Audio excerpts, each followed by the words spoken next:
काय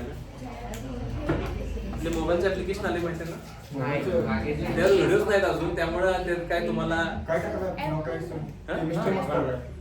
chemistry master असं आहे ना, केमिस्ट्री आणि वेबसाईट पण काढली chemistrymaster.com. सर ही भारी केलं केमिस्ट्री मास्टर आपला मराठी भाषा जाऊ दे जरा. युनिक सगळ्यांपेक्षा काहीतरी वेगळं करावं. आता नेक्स्ट इन फ्युचर ना 1-2 वर्षानंतर आपलं ऑनलाईन सुरू होईल. ऑनलाईन ते कसं आहे आता तरी ऑफलाईन बंद हा? काय ऑफलाईन चालू करून ठेवायचं. बरं बघा कुठली थेरी वार्नर कुठली थेरी वर्नर्स थेरी कुठली थेरी वर्नर्स थेरी. ठीक आहे.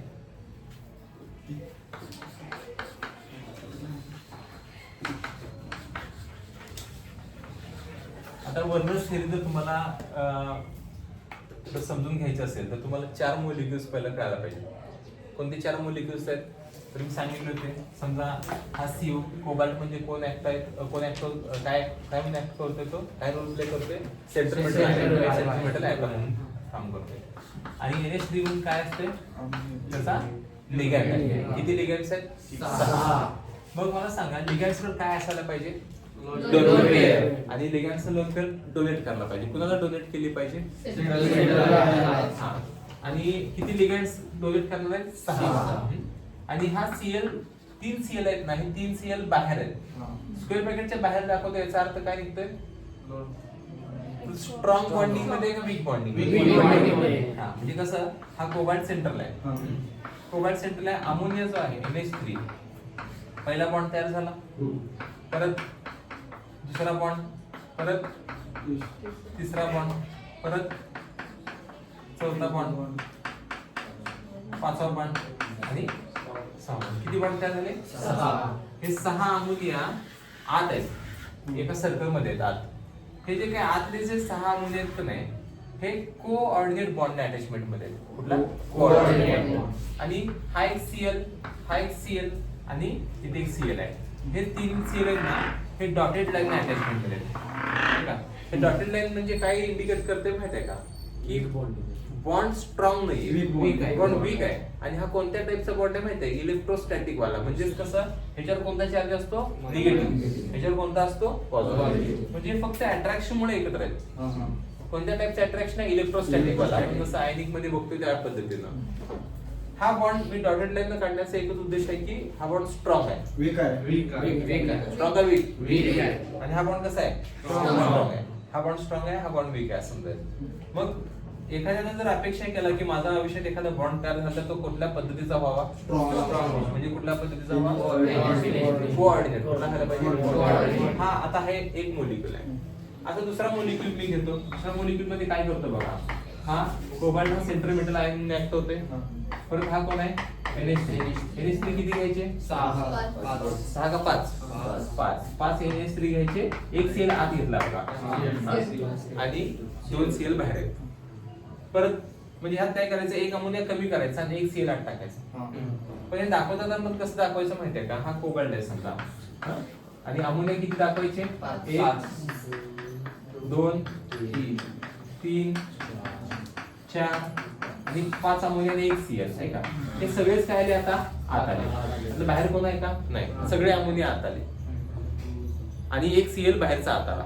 आणि राहिले किती CL? मग 2 CL बाहेर राहिले. हा पहिला कोऑर्डिनेट बॉन्ड, हा दुसरा कोऑर्डिनेट बॉन्ड, तिसरा कोऑर्डिनेट बॉन्ड, चौथा, 5वा, 6वा. 6 कोऑर्डिनेट बॉन्ड तयार होणारच बरं का, याच्यामध्ये काही चेंजेस होणार नाही. पण हा CL कोऑर्डिनेट बॉन्ड पण तयार करतो आणि हा डॉटेड वाला लाईन वाला जो प्रायमरी व्हॅलेन्स सॅटिस्फाय करणारा बॉन्ड आहे तो पण तयार करतो. दोन्ही बॉन्ड तयार करतो तो. आणि हा एक सिंगल बॉन्ड म्हणजे हा 2 रोल प्ले करतो बघा. हा दोन्ही बॉन्ड तयार केला, कोऑर्डिनेट पण तयार केला आणि आयनिक पण तयार केला. आयनिक म्हणजेच इलेक्ट्रोस्टॅटिक वाला. मग ह्या CL काय म्हणते, माझ्यावर आता मोठी जबाबदारी आहे, दोन्ही व्हॅलेन्सी मला सॅटिस्फाय करायचे. मग आता हा CL कोबाल्ट पासून वेगळा होईल का? नाही. आता हा कायमचा कोऑर्डिनेट बॉन्ड तयार झाला, हा कायमचा बंधन अडकला. तिसरा कंपाऊंड मी शिकवला होता, कोणता तिसरा कंपाऊंड होता मला सांगा?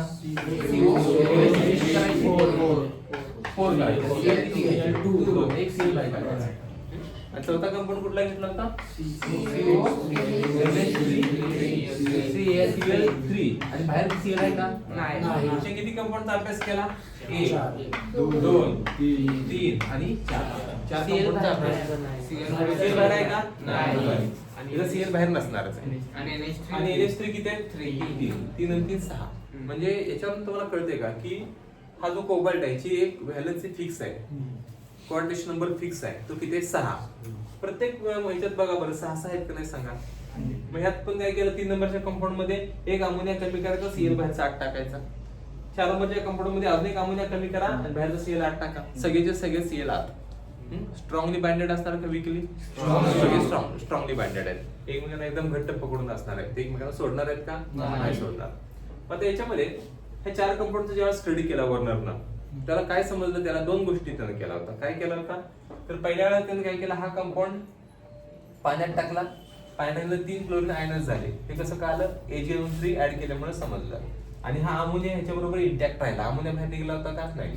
त्याने ऍसिड ओतला, हिट केला, काय पण केलं तरी सुद्धा अमोनिया बाहेर पडला का? नाही. अमोनिया म्हटला मी कोबाल्टला खूप प्रेम करतोय, कोबाल्टवर मी त्याला नाही सोडणार. स्ट्रॉंग बॉन्डिंग मध्ये, अटॅचमेंट मध्ये सगळ्यांच्या साक्षीनं लग्न केले. किती? 7 फेरीतून लग्न केले. दुनिया की कोई भी जाकर हम दोनों को जुदा नहीं कर सकते. म्हणजे कोणाला? अमोनियाला आणि कोबाल्ट. असा बॉन्ड तयार केला. स्ट्रॉंग आहे का वीक आहे? स्ट्रॉंग आहे. मग आता हा फेविक्विक का जोड आहे, फेविकॉल का जोड आहे, तुटेगा नाही साला. फेविकॉल जर ऍडव्हाइस केली, फेविकॉलची ऍडव्हाइस कशा असतात? एकदम अशा युनिक असतात, एकदम भारी असतात.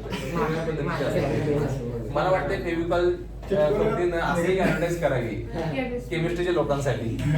त्यांनी सांगावं सगळे बॉन्डची टाईप सांगावी पहिल्यांदा, आयनिक बॉन्ड, कोव्हॅलंट बॉन्ड आणि तुमचे फिजिकल टाईपची बॉन्डिंग, आणि नंतर सांगावं की हा बॉन्ड आहे बघा, जगात भारी. जगात भारी कुठला बॉन्ड? आपला कोऑर्डिनेट बॉन्ड. मग कोणतरी कोणाला तरी प्रेफर करण्यामध्ये एखादा लेटर लिहायचं असेल तर तो असं लिहू शकतोय की ह्याच्यामध्ये हा उल्लेख करू शकतोय तो. हा, तू माझ्याशी कोऑर्डिनेशन बॉन्ड मध्ये राहतील का? पण ती म्हणजे नाही मी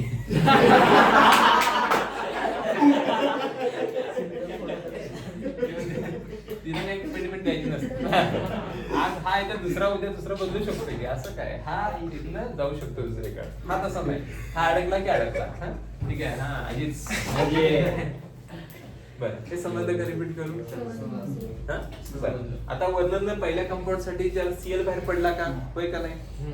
पाहिलं Cl बाहेर पडला, मग हा अमोनिया बाहेर पडला का? नाही. अमोनिया इंटॅक्ट आहे. 3 Cl बाहेर पडले. मग AgNO3 ऍड केला की पीपीटी आला, पीपीटीच्या क्वांटिटी वरून समजते की किती Cl बाहेर पडले पर मोल काय असेल ते. दुसरा कंपाऊंड ऍड केला, किती Cl तुटणार? पाण्यात टाकल्या 2 Cl बाहेर निघाले. हा Cl म्हणतोय मी आता कोऑर्डिनेट बॉन्ड अटॅचमेंट मध्ये मी नाही तुटणार म्हणते. कळलं ना? त्याचं प्रमोशन झालं या Clचं. इथं गेलो आपण, यातला एकच Cl तुटणार. इथं गेलो काहीच नाही. आणि Clचा विषय असा संपला. पण आता अमोनियाचा विषय कसा आहे माहितीये का? वर्नरला वाटलं की अमोनिया पण बाहेर येईल. अमोनिया काय बाहेरच नाव घेणं. वर्नरला काय केला? वर्नर म्हटला की त्या टेस्ट मध्ये ऍसिड टाका, गरम करा आणि काय काय केला, पण अमोनिया बाहेर आला नाही. अमोनियानं कोबाल्टला शब्द दिलाय, ते म्हणते मरते दम तक मी त्याला साथ नाही छोडूंगी काय असेल. त्यामुळे अमोनिया वर्नरला सीमाला सोडत नाही. वर्नर विलन आहे, वर्नर वैतागले, पण ते अमोनिया का बाहेर ना? शेवटी नाच सोडून देते आणि सगळ्या जगाला सांगते की कोबाल्ट आणि अमोनिया बॉन्ड लय भारी, जगात भारी. हे कळलं ना?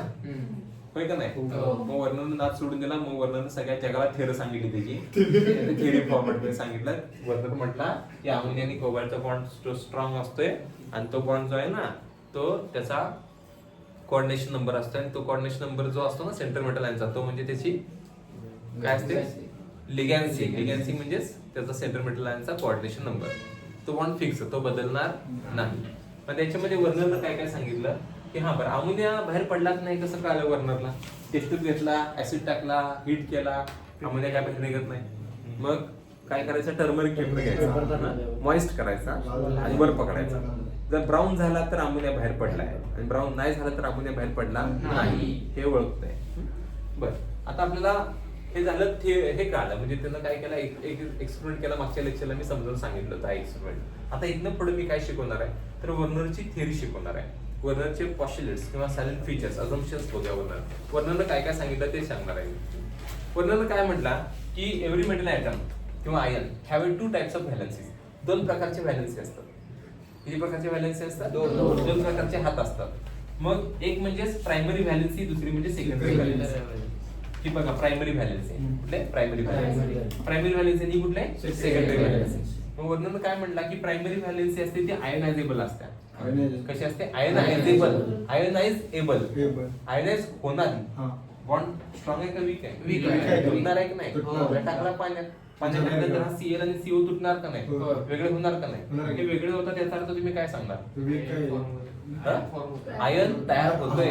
हा सीओ प्लस चार्ज येणार आणि सीएल मायनस चार्ज. सीएल म्हणते मी तुला सोडून चाललो. सीओ प्लस मध्ये जा चल.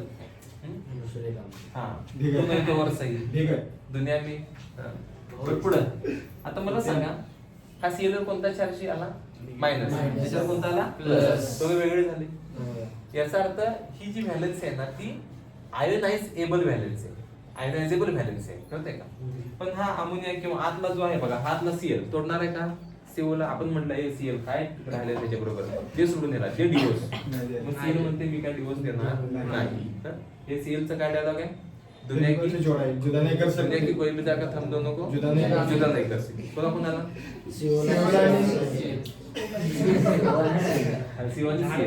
कोणता बॉन्ड आहे? Coordinate bond. कोणता? Coordinate bond. टूटेगा नहीं साला. किसका जोड़े हो? फेविकॉल फेविकॉल का फेविक्विक. काय काय आपल्याला काय करायचं? आता मग मला सांगा हा सीएल आयनायझेबल मध्ये का नॉन आयनायझेबल मध्ये? आयनाइज होणार का? नाही होणार. मग बाहेरून आत आला तर बॉन्ड स्ट्रॉंग आहे, फिक्स परमनंट झाला तो. हा आयनायझेबल नाही. पण हे दोन कसे आहेत? आयनायझेबल. कळलं का? मी वर्णन सांगितलं की सीओ दोन प्रकारचे व्हॅलेन्सी दाखवतो. एक आयनायझेबल आणि दुसरी नॉन आयनायझेबल. एक म्हणजे primary valency, secondary valency. Primary valency कशी असते?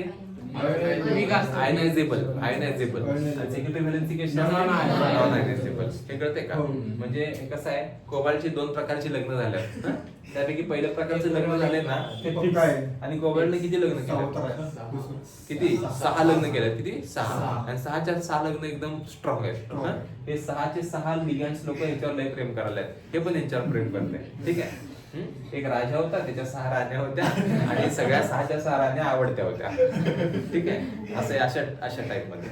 आणि हा सीएलचं कसं आहे? बाहेरच्या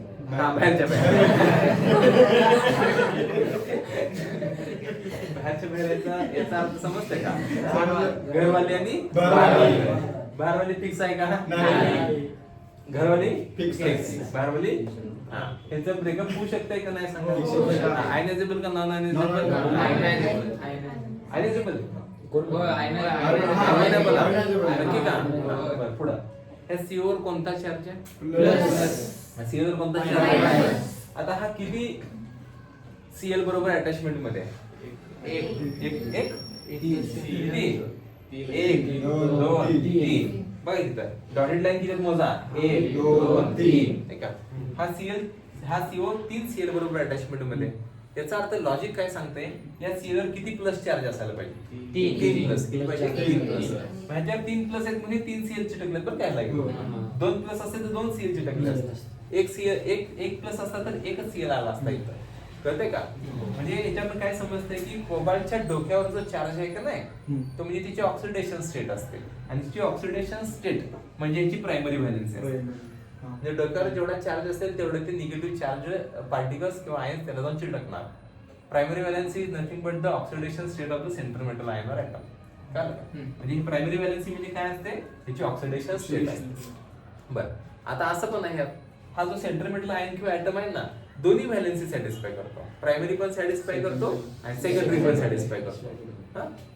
दोन्ही टाइपचे व्हॅलेन्सी. असं तो म्हणत नाही की बाबा आता राहू दे, आता सीएल ऍबसेंट आहे तर मी प्रायमरी व्हॅलेन्सी कमी करतो असं नाही म्हणत. दोन्ही पण व्हॅलेन्सी त्यांनी सॅटिस्फाय करायलाच पाहिजे. 6 आणि 3 टोटल व्हॅलेन्सी किती आली? 9. हे कळते? पहिला पॉईंट सांगा काय वाजता पटकन.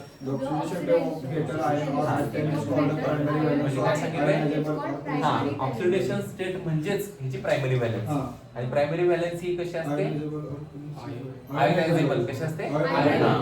पुढं Primary valency are non-rigid and not fixed position in space. आता नॉन रिजिड म्हणजे कसं माहित आहे का? तर हा सीएल फक्त इलेक्ट्रोस्टॅटिक Fix नाही ते. अटॅचमेंट मध्ये फिक्स नाहीये. नाहीये. हा इथे अटॅच होईल किंवा इकडे अटॅच होईल, इकडे अटॅच होईल, इकडे. ह्याला जर धक्का दिला सरपली इकडे पडला, सरपली इकडे थांबतो.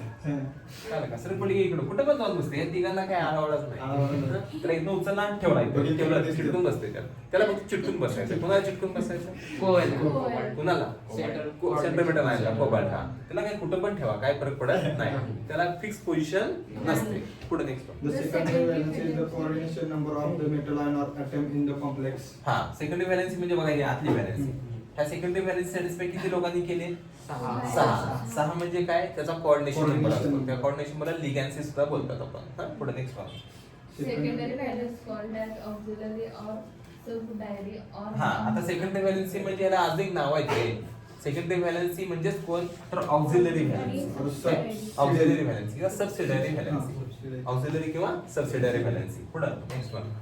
every metal satisfies both valence. प्रत्येक मेटल आहे दोन्ही व्हॅलेन्सी सॅटिस्फाय करतो, बाहेरची पण आणि आतली. Next one.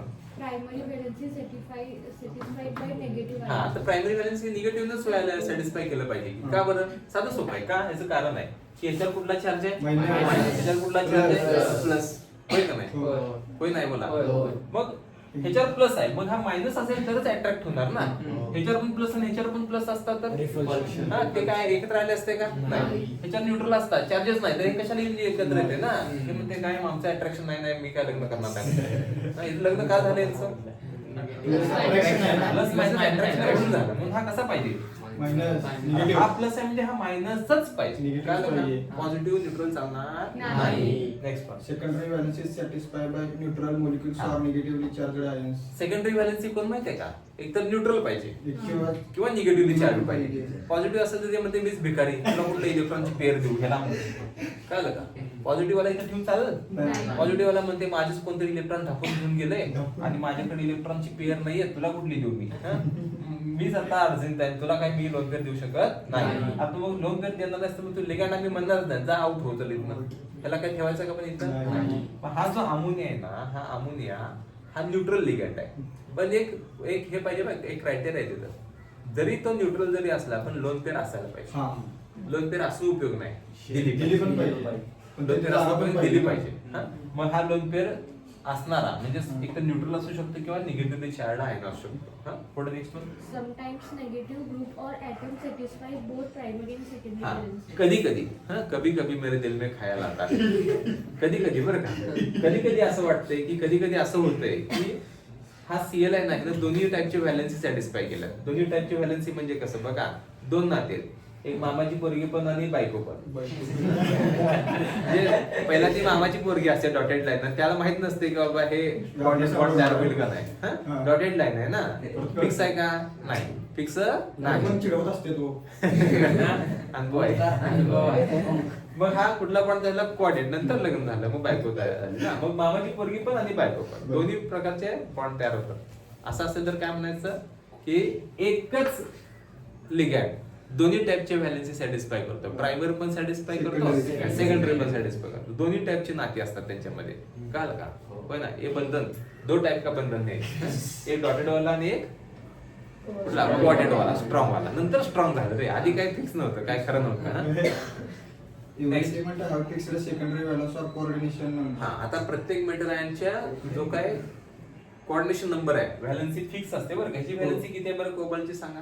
6. बदलते का सांगा? नाही. नाही. 6 ची 6 राहणार. ती फिक्स नंबर असतो, हा बदलणार नाहीये. पुढं central metal ion or atom is divided into sphere of दोन स्पियर मध्ये डिवाइड केलं आपण. हा हे आतला स्पियर आणि बाहेरचा स्पियर, आउटर स्पियर आणि इनर स्पियर. आउटर स्पियर म्हणजे प्रायमरी व्हॅलेन्स सॅटिस्फाय करणारा, इनर स्पियर म्हणजे सेकंडरी व्हॅलेन्स सॅटिस्फाय करणार. इनर स्पियरला म्हणतो आपण कोऑर्डिनेशन स्पियर. काय म्हणतो?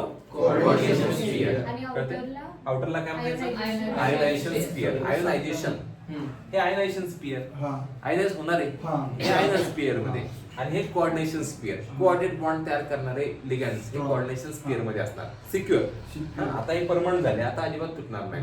सिक्युअर झाले कोऑर्डिनेशन स्पियर मध्ये. म्हणून ते स्क्वेअर ब्रॅकेटच्या आत लिहिलेत का नाही ते कोऑर्डिनेशन स्पियर मध्ये, आणि स्क्वेअर ब्रॅकेटच्या बाहेर जे लिहिलंय का नाही ते आयोनायझेशन स्पियर मध्ये. पुढे next one. Secondary valency are rigid and directed toward a fixed position. Secondary valency rigid असते. सांगितलं सरांनी आता. सेकंडरी व्हॅलेन्सी रिजिड असते. रिजिड म्हणजे कसं, अजिबात हलणार नाही जागेवर. हा. जागेवर हलणार नाही म्हणजे सावधान. कसं? किती हे आहेत ते? 6 6. कोण 6 आहेत? हा? 6 कोण आहेत? 6 लिगॅंड आहेत ना. हा. अजून 2 पेन द्या. 6 लिगॅंड बघा इकडनं आलेत बघा. हे 4 झाले, हा 5वा झाला आणि हा 6वा लिगॅंड.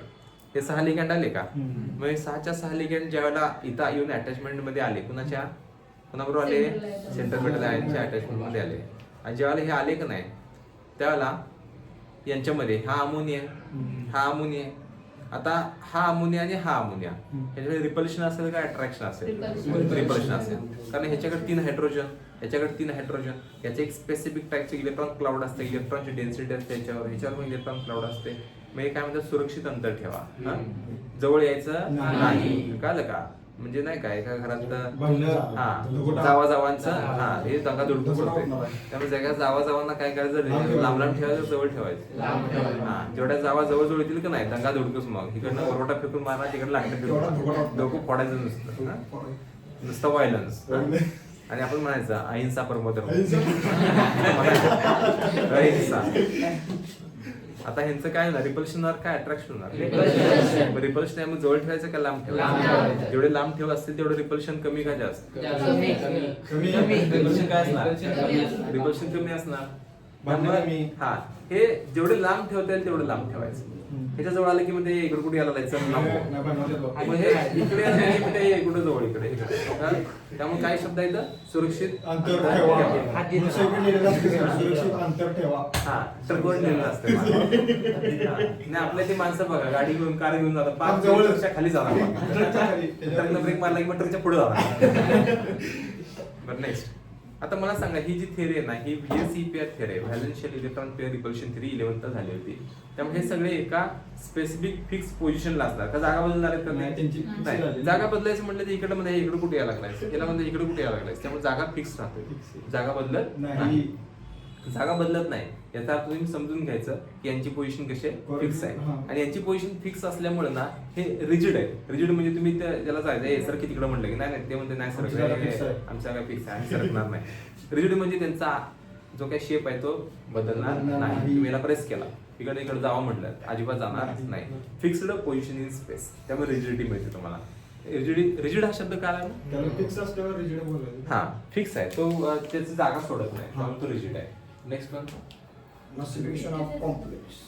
समजलं काय? सोपं का अवघड आहे? नक्की कळलं का? हे आपण काय शिकलो? आपण वर्नर्स थिअरीचे काय होते? पॉस्युलेट्स. ठीक आहे, अजम्पशन फीचर्स बघितले की वर्नर्सची थिअरी काय होती हे आपण बघितलं. सोपे का अवघड आहे? सोपे आहे. आता टाइप ऑफ कॉम्प्लेक्स आहेत बघा पुढचे. होमोलेप्टिक आणि हेट्रोलेप्टिक. आता बघा एकदम सोपं आहे. मला सांगा, हे 6च्या 6 कॉर्डिनेशन नंबर जो आहे ना या कोबाल्टचा, हा कोणी सॅटिस्फाय केलाय? 6च्या 6 अमोनियाने सॅटिस्फाय केलाय. त्यात मला सांगा, अमोनिया सोडून दुसरं कोण आलंय का?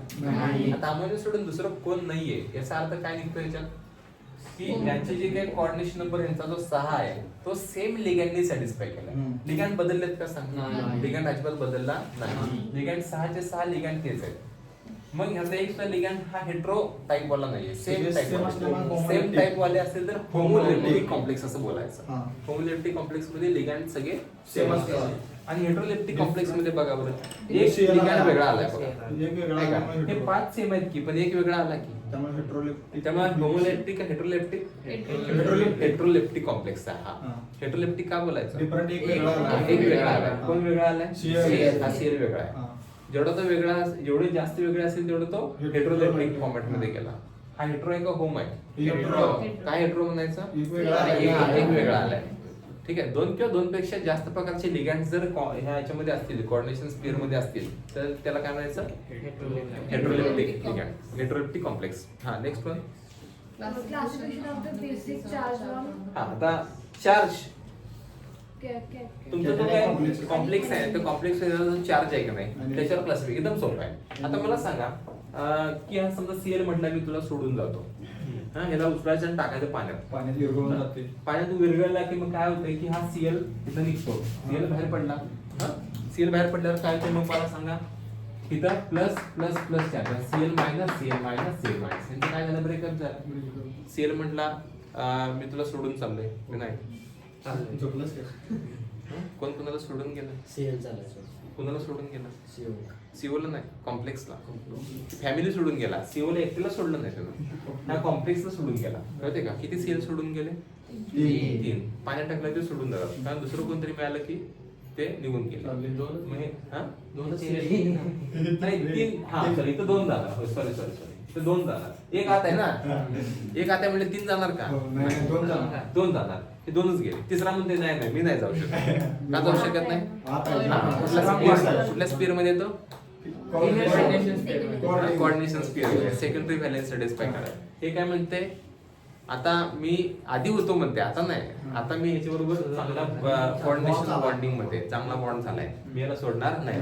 मी सेल द्यायचं की कुठं काय तो आमचा भाऊ आहेस का नाहीस म्हणते. आम्हाला आम्ही दोघं चालले, तू का येत नाहीयेस? ते म्हणते नाही मी परमनंट झालोय. परमनंट झाल्यामुळे नोकरी सोडणार हाताला पण ठेवली त्याला. हा.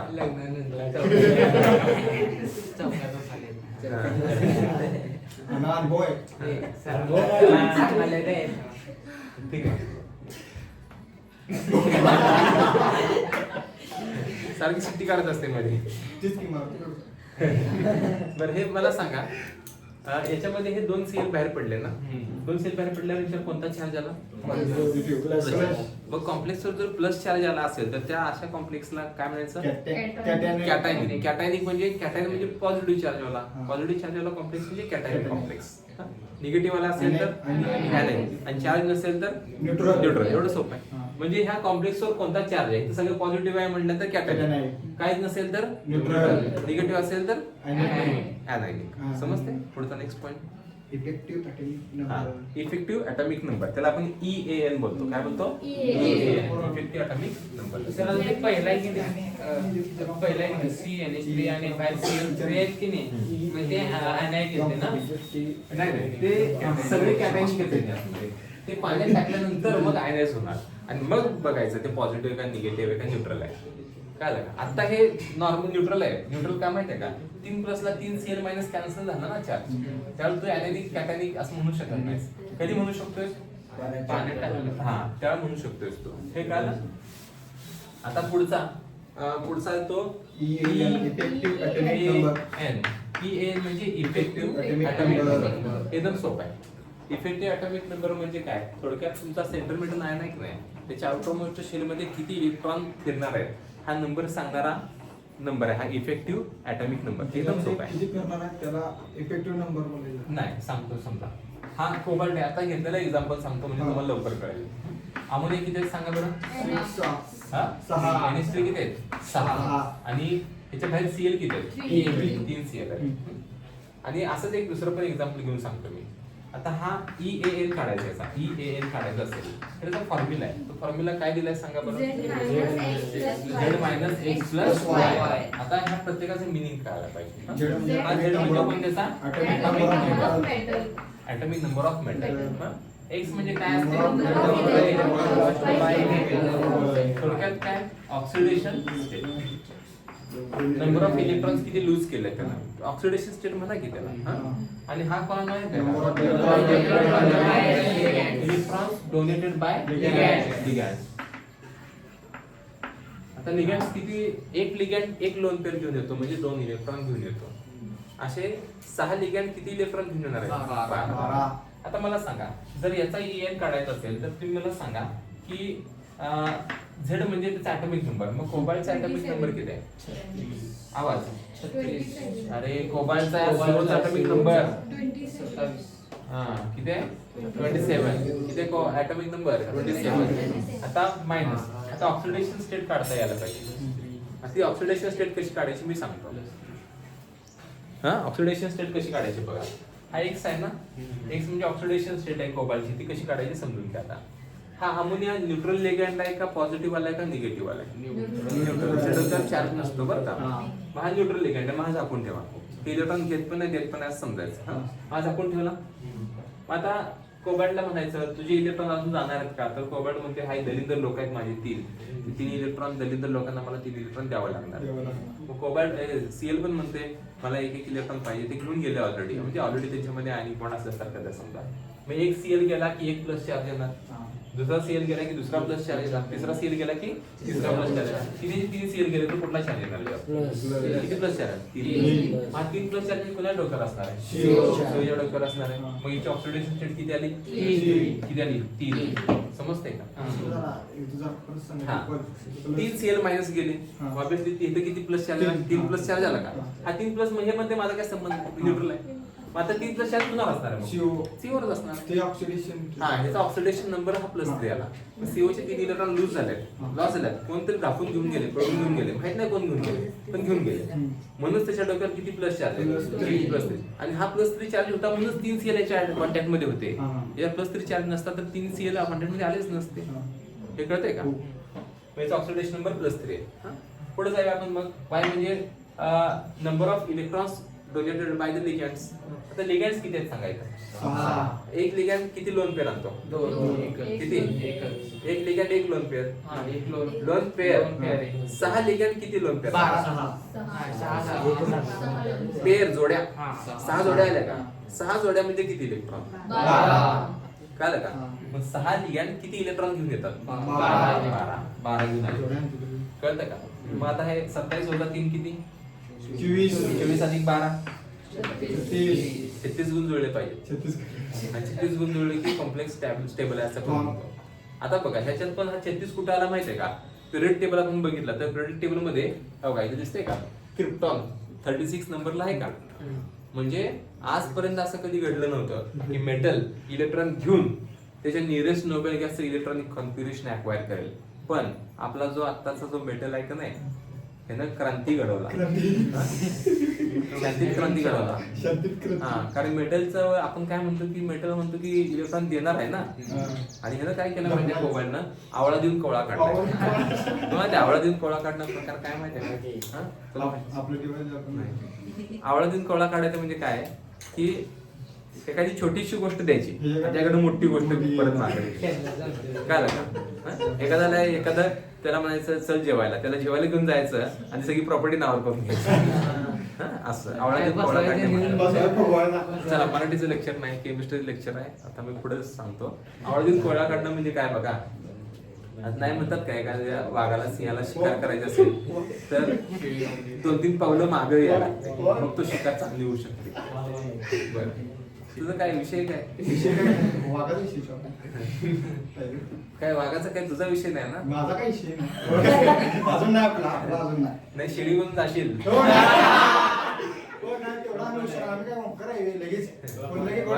वाघ तुला फाडून खाईल. बरं, पुढं आता मला सांगा की कोबाल्टनं किती इलेक्ट्रॉन लूज केला होता? 3 लूज केले बरं का? किती? 3 लूज केले. आणि किती घेतले? 3 अरे घेतलाय किती? 3च. अरे 12 इलेक्ट्रॉन घेतलंय. अरे 3 इलेक्ट्रॉन गेलेत ना, नंतर टाकून घेऊन गेले त्याचे. 3 गेले पण आले किती? 12. समजते का? 3 द्यायचं आणि 12 घ्यायचे. 3 इलेक्ट्रॉन दिले आणि 12 इलेक्ट्रॉन घेतले. सुट्टी नॉट. आता मला सांगा 12 घेतले मग टोटल किती इलेक्ट्रॉन झाले? जवळचा नोबेल गॅस कोणता आहे बघा आपला? क्रिप्टॉन. म्हणजे जनरली हे मेटल ॲटम माग जाऊन Nobel gas electronic configuration acquire करतात. हा पुढे येऊन कळलं का? म्हणजे त्यानं क्रांती घडवला. आजपर्यंत असं झालं नव्हतं, ते आज झालं. क्रांती कोण? कोण असेल तर सांगा मला. नेक्स्ट, हे कळलं का 36 कसं आलं? आज एक एक्झाम्पल घेऊया म्हणजे अजून चांगलं कळेल. समजतंय का नक्की सगळं? रिपीट करू? कळलं का? रिपीट करू? आज एक मॉलिक्यूल घेऊया म्हणजे अजून चांगलं कळेल. एखादा मॉलिक्यूल सांगा मला. ठीक आहे, एक मॉलिक्यूल पुढचा घेऊया. समजा Fe घेऊया. Fe CN6 आणि किती मायनस आहे? 4 मायनस आहे का? 4 मायनस आहे का? सापडला का? रिपीट करू. सापडला. आता आयर्नचा मला सांगा, आयर्नचा ॲटॉमिक नंबर किती आहे? लोकांचा ॲटॉमिक नंबर 26 वजा. आता आयर्नची ऑक्सिडेशन स्टेट पहिला काढूया. ती कशी काढायची सांगतो मी तुम्हाला. आता CN मायनस असतो. काय असतो? CN minus. फॉर एक्झाम्पल समजा KCN आहे ना, फोडामध्ये कसा फोडायचा? K प्लस आणि CN मायनस. म्हणजे सीएनच्या डोक्यावर किती मायनस चार्ज आहे? एक. मग सीएन हा एका इलेक्ट्रॉनसाठी हावर आहे, होय की नाही सांग? हो. एक इलेक्ट्रॉन तो गेन करणार का लूज करणार? Gain Gain करणार. करणार. म्हणजे 6 सीएन काय म्हणजे आम्हाला 6 इलेक्ट्रॉन पाहिजेत, काय सांगू नका. आम्हाला 6 इलेक्ट्रॉन पाहिजे. पाहिजे. मग 6 पाहिजेत म्हटल्यानंतर म्हणजे काय करते की एपी मध्ये आपल्या कॉम्प्लेक्सच्या डोक्यावर ऑलरेडी 4 मायनस चार्ज आहे. हा 4ची जुळणी आहे. किती जुळणी आहे? 4ची जुळणी आहे. आता अजून कितीची गरज आहे? मग ते म्हणते ठीक आहे 4ची जुळणी आहे, मी देतो म्हणजे 2. मग लोखंडाने किती इलेक्ट्रॉन दिले? 2. कुणाला दिले? कुणाला काय दिलं? आपल्याला काय करायचं? 4 न्यूट्रल व्हायला पाहिजे, कळलं का? म्हणजे ऑलरेडी 4ची जुळणी होती, पुन्हा 6 पाहिजेत ना. आणि मगाशी एक न्यूट्रल उतारे, त्यामुळे ते म्हणते मला घेऊ पण नका देऊ पण नका असं म्हणला ना. आता हा कसा आहे, त्याला पहिल्यांदा आधी 6 इलेक्ट्रॉन दिले पाहिजे, म्हणजे 4 न्यूट्रलाइज करायला. मग 6 पैकी 4 अवेलेबल आहेत, आहे ना? किती दिलेत सांगा? 2 दिले. त्याच्यावर काय कळलं? त्याची ऑक्सिडेशन स्टेट किती आहे? 2. किती दिले त्यानं? 2 दिले. आणि प्लस वाय म्हणजे number of electrons donated by the ligands. किती लोन पेअर? किती लोन पेअर येणार आहे? 6. म्हणजे 6 लिगॅंड 6 लोन पेअर देणार. 6 लोन पेअर म्हणजे किती इलेक्ट्रॉन? 12. मग 26 वजा 2 24 अधिक 12 आला का 36? 36 म्हणजे 36 गुण जोडले शुभमंगल झालं का नाही? हे एवढं ओंकारच नाव बदनाम करू नका. ओंकारच्या नावाखाली तुम्ही तुमचं साधून घेताय. नेक्स्ट आता कोण आहे पुढचा? झडेन घेतो. झडेन अमोनिया. अमोनिया किती आहे सांगा? 4 आहे. आणि डोक्यावर चार्ज किती आहे? 2 प्लस. आता बघूया काय करायचं. अमोनिया म्हणते मी न्यूट्रल लिगॅंड आहे ना, माझ्या डोक्यावर कुठला चार्ज नसतोय, त्यामुळे तुम्ही चार्ज न्यूट्रलाइज करता वेळी मला घेऊच नका, म्हणजे झाकून ठेवा त्याला. आणि झाकून ठेवा. जे काही इलेक्ट्रॉन आहेत गेले डोक्यावर किती प्लस चार्ज आहे? 2 प्लस. हा 2च्या 2 प्लस चार्ज कुणाच्या डोक्यावर असणार आहे? झिंकच्या डोक्यावर असणार आहे, कळते का? मला सांगा झिंकचा ॲटॉमिक नंबर किती आहे? 30. हा इथे 30 आहे, 90 नव्हे. 30 समजला? नाही 30 मध्ये किती इलेक्ट्रॉन गेले? 2 गेले. प्लस किती लिगॅंड्स आहेत सांगा? 4 लिगॅंड. 4 किती इलेक्ट्रॉन? 30 वजा 2 20. 28. काय ना किती आलं? किती आलं? हा अरे 36 गुण जोडले पाहिजे नाही, लग्न करायचं की नाही? 36 गुण जोडले लग्न करायचं का? समजलं नाही सगळ्यांना? होय नाही? बरं 36 गुणचा विषय ते गेला म्हणजे जोक सांग. अजित जो काय माहिती का की स्थळ बघायचा कार्यक्रम चालू असतोय, मग त्यात बघाबघी होते, मग त्यांचे मग ते मुलगी पसंत आहे का, मुलगा पसंत आहे का, स्थळ पसंत आहे का, हा विषय होतोय. मग मुलीचे वडील म्हणतात की एकदम भारी जोड आहे आणि हा लग्न करायला काय हरकत नाही, 36 गुण जोडल्या. मग 36 गुण जोडल्यात म्हटलं पोराचा बाप म्हणते की 36 गुण जोडल्यात पण आम्हाला काय स्थळ पसंत नाही. मुलगीचा बापाचा प्रश्न चिन्ह तोंडावर आणून म्हणते की एवढे 36 गुण जुळून सुद्धा तुम्हाला का पसंत नाहीये? मग ते म्हणते आमच्या पोराचा गुण काय आम्हाला माहिती आहे. पोराच्या गुणाची सून आणा म्हणजे घरादाराची वाट लागली पाहिजे, घरात नुसता डाळ झाला पाहिजे. असल्या आमच्या पोराच्या गुणाची सून तर अजिबात नको म्हणते आम्हाला.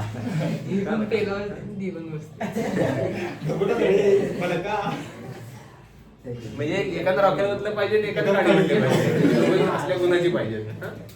बरं आता असं नाही की बाबा हे बघा 36 गुण जुळले पाहिजे असं पण नाही. काही काही याच्यामध्ये 34 गुण पण जुळतात, म्हणजे काही काहींचा EN 34 पण येतो. किती तर 34. तरीच तर असे कंपाऊंड स्टेबल आहेत बरं का. म्हणजे तुम्ही असं म्हणायचं नाही की 36च व्हायला पाहिजे. अशा पण कंपाऊंड तुम्हाला दुसऱ्या चार्ट मध्ये दिलेत बघा. हा किंवा यांचा हे बघा हा नंबर लक्षात ठेवा 36, 54 आणि 86. यापैकी कुठला पण नंबर आला की तुम्ही म्हणताय की बाबा आपल्या जवळच्या नंबरच्या इलेक्ट्रॉनिक कन्फिगरेशन ॲक्वायर झालं. पण काही असे पण कंपाऊंड्स आहेत की हा नंबर न येता सुद्धा तुम्हाला EN मध्ये तुम्हाला वेगळा नंबर दाखवून सुद्धा ते कंपाऊंड स्टेबल आहे. कळलं का? सगळ्यांमध्ये असं होईल असं नाहीये. हे कळते का? रिपीट करू पटकन. हे 2 चार्टचे EN काढायचे. हा एक चार्टचा आणि या एक चार्टचा. मी आता काढलं तसं काढायचं. सेम तसंच.